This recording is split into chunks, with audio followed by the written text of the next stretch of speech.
Approval of resolution of intent pertaining to the election being held on November 8, 2016, for the purpose of submitting to the voters a measure to adopt a transactions and use sales tax to fund and maintain essential public safety services. Good morning, Mr. Chairman, members of the board. Eric Fleming, County Administrator. As your board is aware, public safety is a top priority, not only for your board but the public. And for years, we have had challenges in fully funding positions in the Sheriff's Department, for example. I can't even think of a time when we've carried any less than 10 deputy positions unfunded and vacant. And then in the Fire Department, we have one of the lowest staffing ratios in the state of California. We also have one of the longest standing agreements, so that's why I think we've been able to get by with that. But what we've been faced with is even more of a challenge in that we haven't been able to address some of those deficiencies because of the recent fiscal crisis. And so we're still regaining our footing from that. So what your board last year had expressed a specific interest in looking at new ways to fund sheriff and fire services. One of the concepts that was discussed was a dedicated public safety tax. Last year, an ad hoc committee was formed. 2 supervisors, the sheriff, the fire department, administration, county council met a number of times.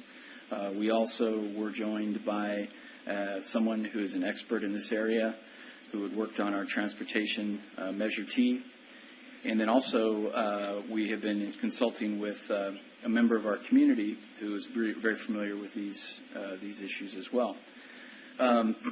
In addition, your board received presentations from the Sheriff Department and the Fire Department on how they might use additional funds that would be generated from a dedicated public safety tax. And again, I want to emphasize that what is being discussed in concept, at least, is a dedicated public safety tax that would go specifically to the Sheriff Department and the Fire Department in some ratio that may change over time. Those things haven't been solidified. This tax would not replace existing general funds that are going to finance either of these departments. And today's request, before we got too far down the road in planning discussions with the ad hoc committee or taking up time of consultants, we wanted to seek your board's direction.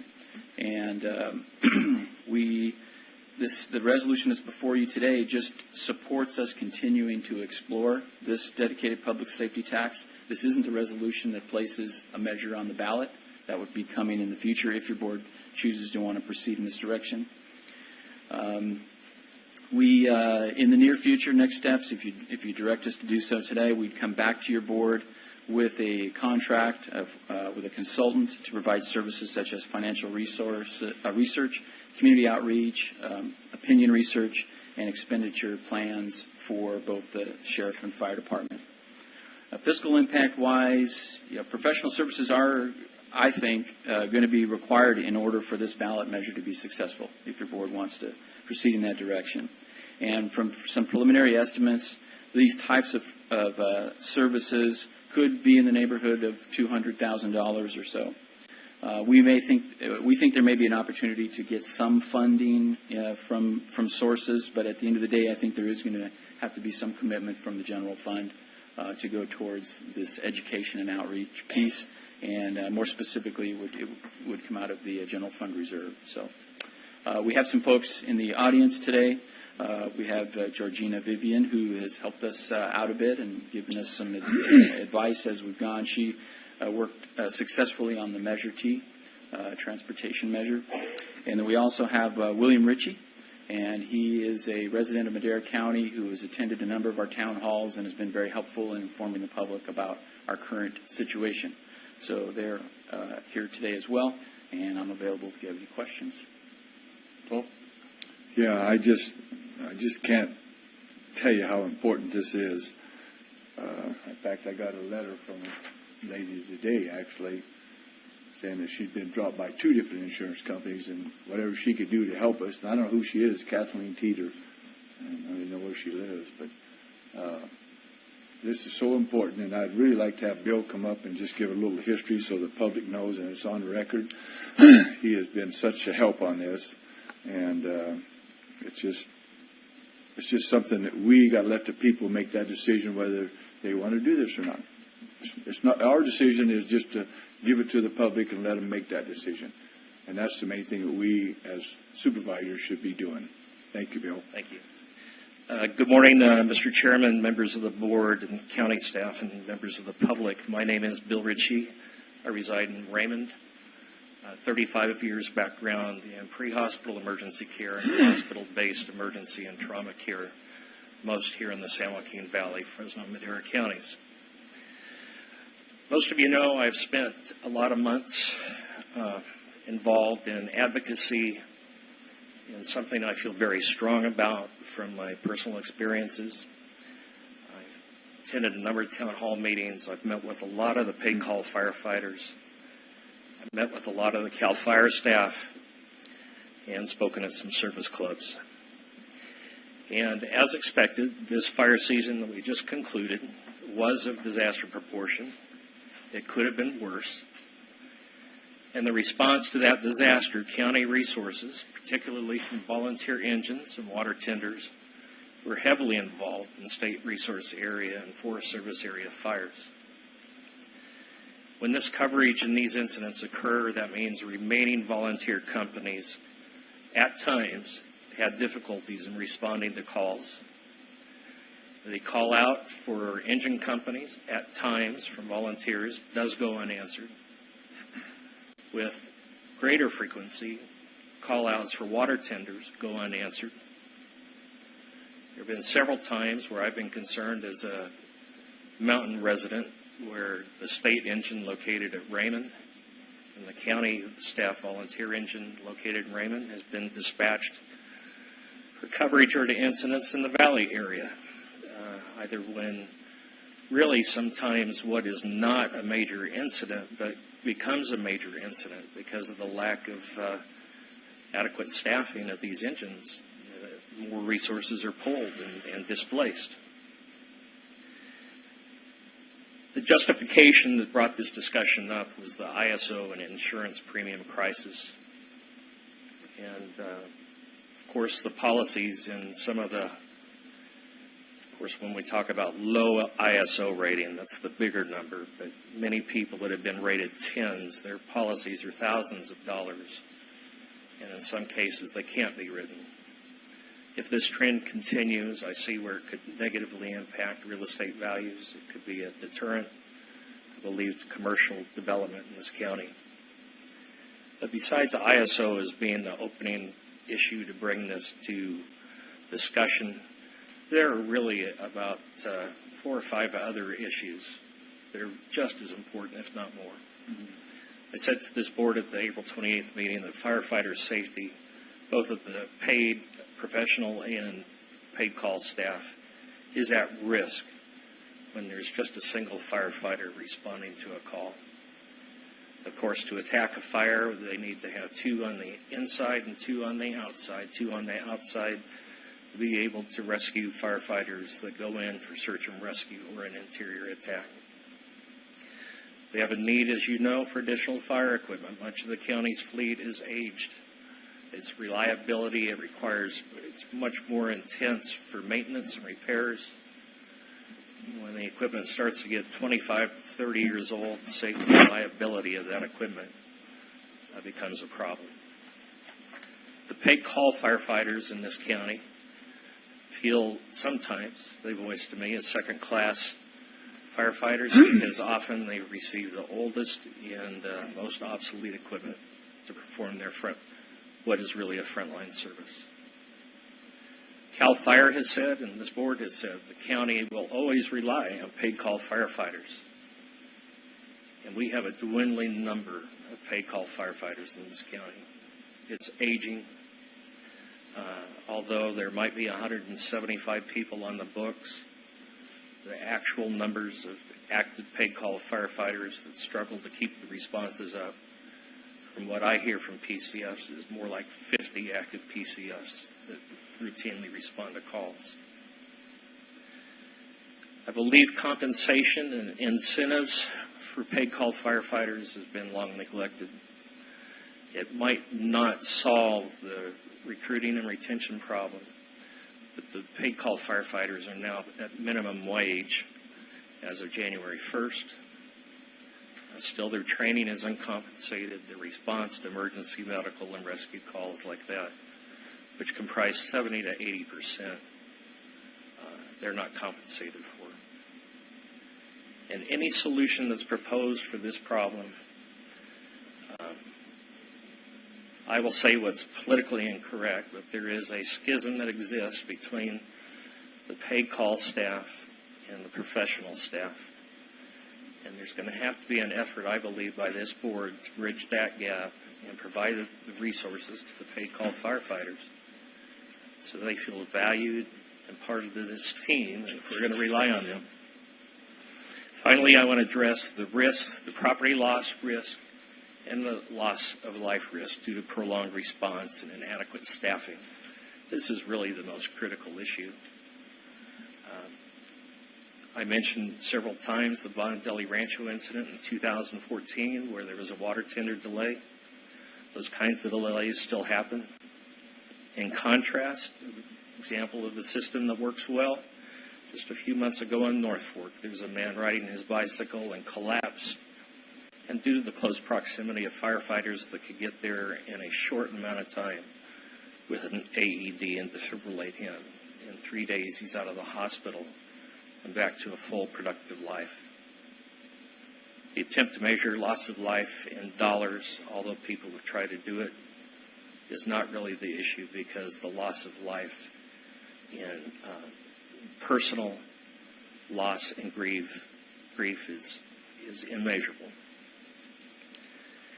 When you look at this last fire season, the Chowchilla area in particular is the most understaffed in the county, city and county.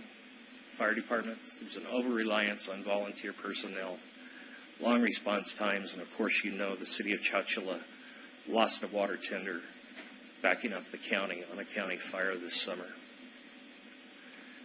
The solution is really the county needs to build the fire department, both staff and capital investment. The proper answer would have been 40 to 50 years ago that a fire district should have been established. But right now, under the current funding mechanisms that I see in the budget, because I read that document all the time, I know how much difficulty it is for staff and you folks to balance it. But the current revenue, I don't believe, will grow fast enough to make the deficiencies go away. I believe that a dedicated funding mechanism is needed now to place the county in a better position to accommodate the growth and development that we're experiencing and anticipate, particularly on the Highway 41 corridor in the mountain area.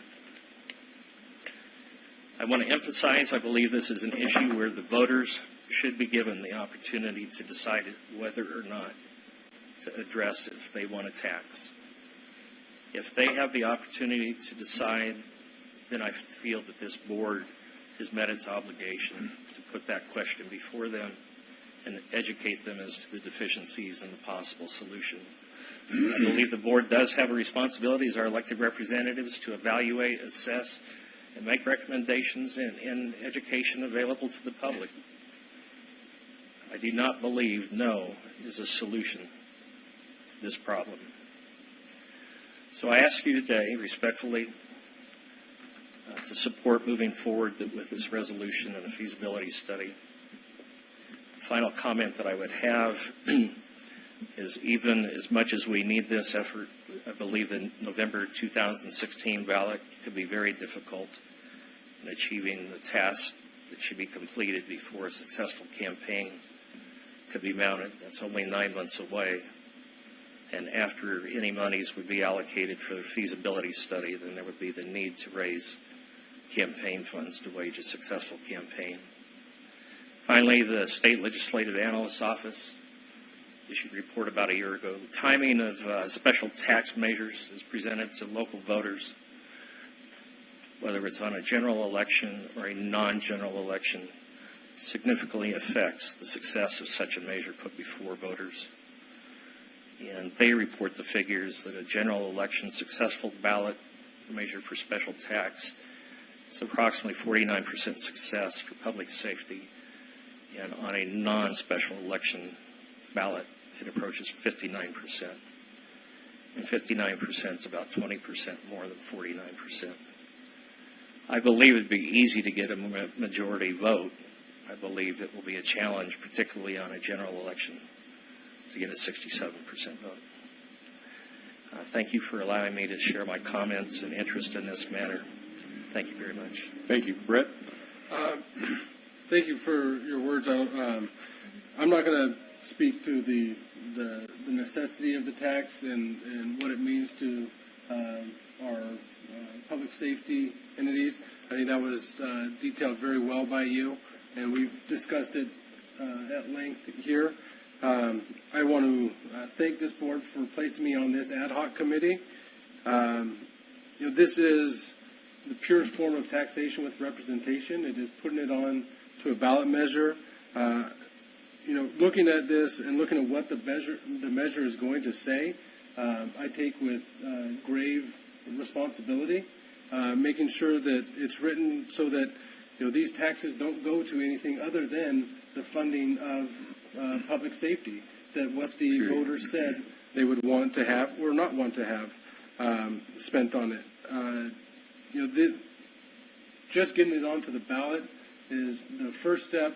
It's getting the education out there and making sure that what the voters voted on is actually where it goes to, and making sure that it doesn't backfill other general fund items, making sure that the general fund continues to support public safety the way it has in the past, that these are just new monies that will go to fund only public safety, not blowing up a budget of administrative costs and everything like that. That's where we have more control here at the local level as a conservative board versus at the state or federal level when a tax is levied without a vote of the people, and then that money is taken and put wherever they want to in their general fund. Whenever they want to. Whenever they want to. I mean, we're looking at the gas tax right now, and they won't even agree to say that they won't take that and use it for different purposes down the road other than the infrastructure that it's supposed to pay for. Here, I won't support a measure going forward that doesn't keep it only where the voters say it should go. So I thank you for tasking me with that ability to be a watchdog on this. So, but we need to move forward and have that education that goes out to the public.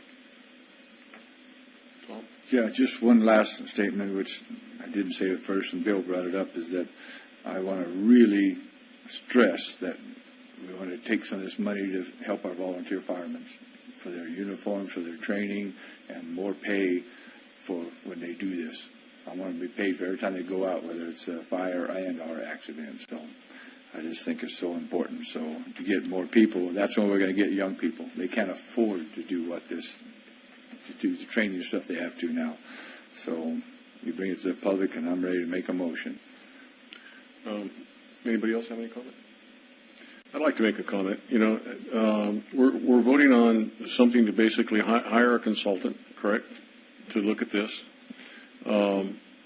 Is the CDF and the Sheriff Department, do they have any money for consultants? So we're asking the taxpayers to hire a consultant to tax them. That's what we're doing with the general fund money. And so anyway, I just want to make sure that everybody has a little piece of this, and I don't know if I know the Sheriff Department does hire consultants. I know the CDF does hire consultants. A three-way split or something like that. Can that be looked at? Or Mr. Chairman, this particular budget item isn't budgeted in either of those budgets or administration. Yeah. It would all be general fund dollars, so I guess, it probably wouldn't really matter where it's coming from. It's general fund, and it's going to have to originate from contingency. So I was really disappointed to hear that the city backed out on on their side of it, and I understand why. But that would have given more voters and more openness. So the only thing that we'll be asking is basically taxpayers to vote on a tax on fire. I haven't heard anything from the sheriff department at the last two meetings why they need this tax. But anyway, I know you guys have in the Have Hawk committees. But I'm really disappointed that we didn't have the city support, and I think we do. We don't have Chowchilla support, or No, and it wasn't so much that we didn't have their support. It was that Right. the needs were so very different between what the city needed and what the county needed. Two needs so are totally the different. basically this will be District 1, District 1, District 2, and 5. Yes, sir. Okay. And I just wanted to clarify a point that we've talked about within the ad hoc committee. The county itself, we couldn't fund the campaign. That would have to be done privately or through the CAL FIRE union or the Deputy Sheriff's Association union. The only thing that we could fund would be the education portion of it to let people know what the measure was, and that's Right. it. Right? Is that because as soon as if we were putting money into a campaign, this isn't to say vote for it or not vote for it. Our portion of it would just be to say this is what it is, so that you know what you're voting on, and that would be the portion that we could do. If that's correct. That's correct, Supervisor Frazier. What we would come back with is the financial research that would then lead to an expenditure plan, a well-defined expenditure plan, and then doing the community outreach and education, also getting the opinion of the public as well as a piece of that. So. Yeah, there would be. Yeah, I forgot that. There's a polling portion of it. So at the front end, if we go out and poll and they're saying 20% favor, we know right then what our yeah. Okay. Anything else from the public before I bring it back to the board? Thank you, Becky.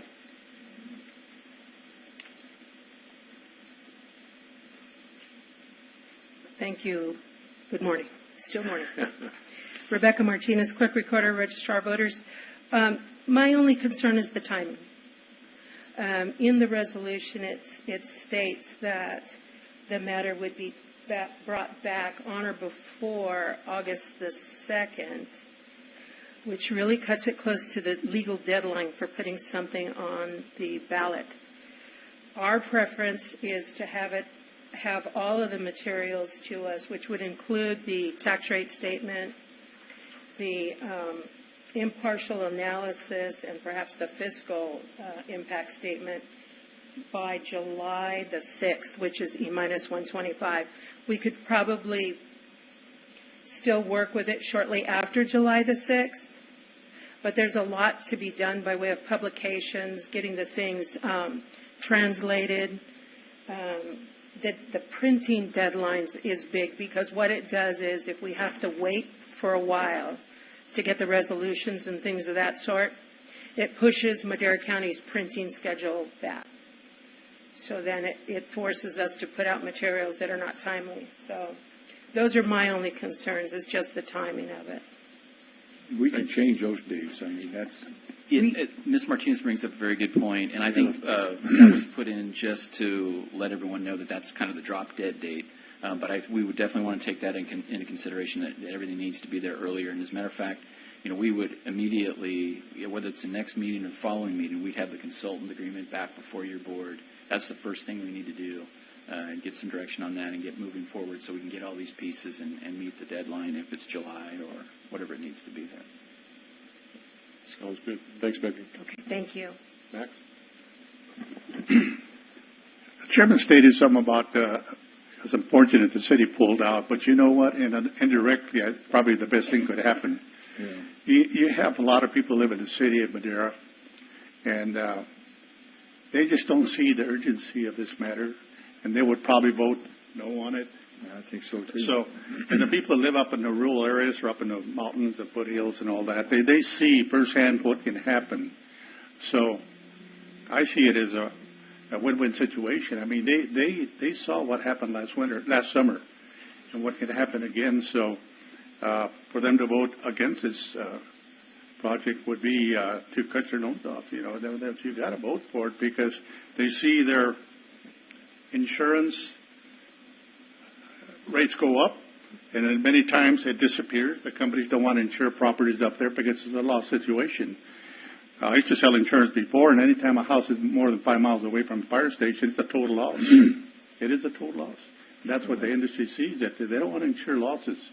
So, I myself, I live in the city, but I totally support when we vote for it in the city. I'll vote for it.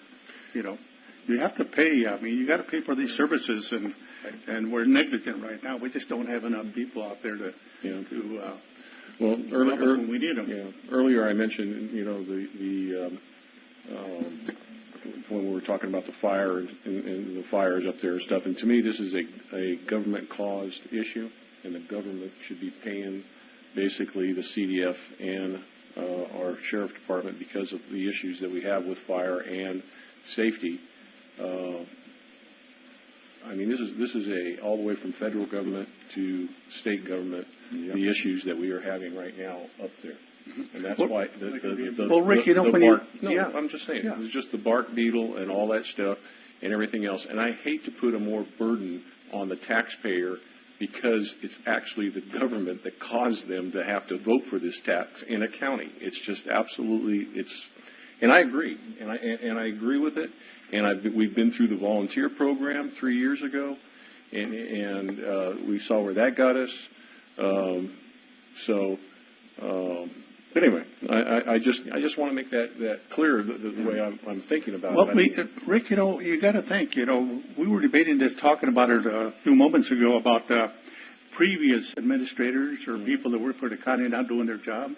That's why we got into the bad situations, and this board is trying to rectify some of these problems. Same thing here. You know, what happens in the past, we got to just let it go and try to improve the situation as it stands now. We can't keep repeating they should have done this, government should have done that. Let's get together and take care of these problems that are having. It's going to cost money. It's not cheap. It's not going to cheap. That's not my point. The point is we are taxing the Madera County people for their own protection because our government has failed us. I'm sorry, period. All right. Paul? That's true. But the thing is that two things is that what people are paying now for their insurance is extravagant compared to this tax rate. I mean, it's not even. I mean, this little bit of you might pay $100 a year in this tax, but they're paying thousands of dollars in insurance if they can get it. This lady got to cancel twice. And it's happened that all over. Allstate will not. You got $150 whack. Plus, $150 for the SRA fees. And then Chowchilla's got the same thing. This is not just up there. They're 10 rated too, ISO, because their fire station is not fully manned. So this is not just the mountains. It's for the whole county. I agree. So I agree. I have one more. Okay, let's. I haven't talked at all yet. We just look at MCTC, which is the same kind of a measure. You know, we tout that as, you know, we're a self-help county where we weren't getting things from the state because the state wasn't doing it. We did it for ourselves, and that went in front of the voters, and that has to be. Again, this is taxation with representation. We're not able to levy a tax, nor will we. It has to be, the voters have to say yes at a pretty high rate. Dave? Yeah, I just want to say that I'm not proposing a tax on anybody. We're allowing the voters to make that decision themselves. Exactly. And here, as a taxpayer myself, person who buys a lot of stuff in Madera County, I want to remind everybody that I pay property taxes. I buy stuff in Madera County too, and I employ people in Madera County. And the reality is this: when I pay my insurance bill, I get sick to my stomach because my insurance bill is like $2,000, $2,500 a year on my house. It's getting to where it is at parity with my house payment. And the reality is that the ISO ratings directly affect that. The ISO ratings are directly affected by the fact that we don't have adequately staffed fire department. That's right. And the same is true of your liability policy when it comes to sheriff and police. the theft and loss. The same is true there. The ISO ratings are also affecting that. So we have to ask ourselves the question as voters, as taxpayers, And leaders. will this sales tax, and I would not be in favor of a property tax, but a sales tax is a little bit different animal to me. Will this sales tax, if levied by the voters upon ourselves, will it offset the amount of money that I'm paying in insurance in the end? I believe the answer to that question is yes. I'm not saying I support the measure. I'm not saying I'm against it. I'm just saying we ought to give the opportunity to explore this. I make a motion we approve moving forward on this and work out the dates that works best with Becky on our timing on that so we don't mess that up. Second. We have a first by Tom, a second by Max. Can I have the vote? Supervisor Wheeler? Yes. Supervisor Rodriguez? Yes. Supervisor Rogers? Yes. Supervisor Frazier? Yes. Supervisor Farinelli? Yes. Vote passes 5-0. Thank you, gentlemen. Well, let's go to lunch and come back at 1:30. Thank you, Rick.